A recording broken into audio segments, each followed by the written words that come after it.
Continue from the previous lecture video, we talked about the MUL and iMUL instruction. No matter your iMUL instruction is single operand format or two operand format, the overflow flag and the carry flag are very important after you finish your multiplication instruction.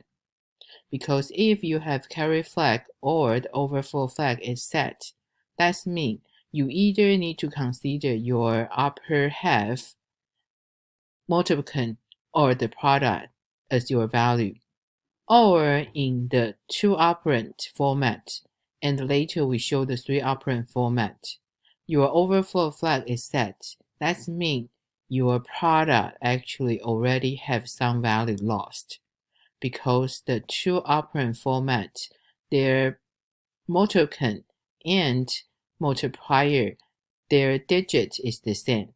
So when they have the product to save, sometimes they maybe need to double value. So if the overflow flag is set, that means the value, the product value actually already been truncated.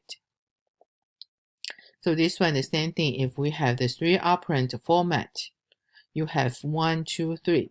So the first one still is the product. You will save your result.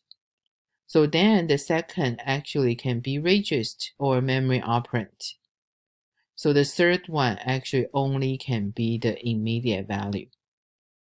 So the same thing, you will see the operand format.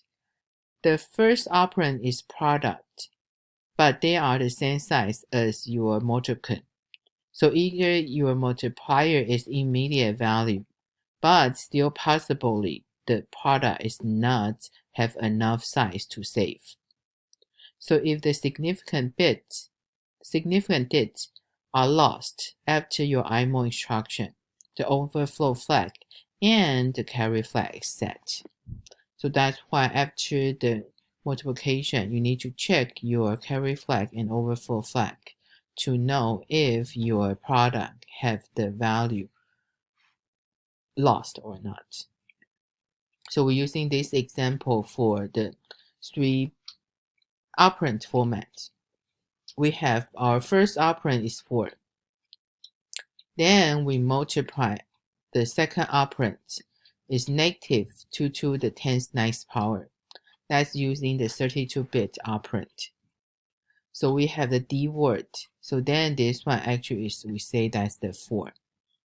So we're using this value multiply the constant number.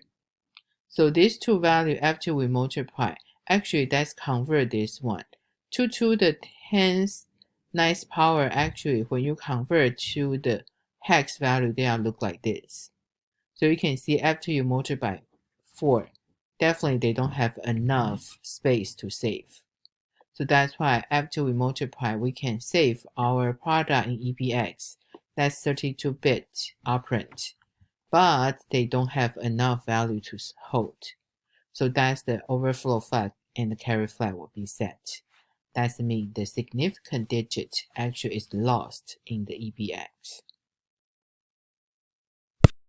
Okay, let's do some practice on the question. So this one we say here we have AX is 8760 and the BX is 100. So after we're using the one operand format iMUL, so what's your result?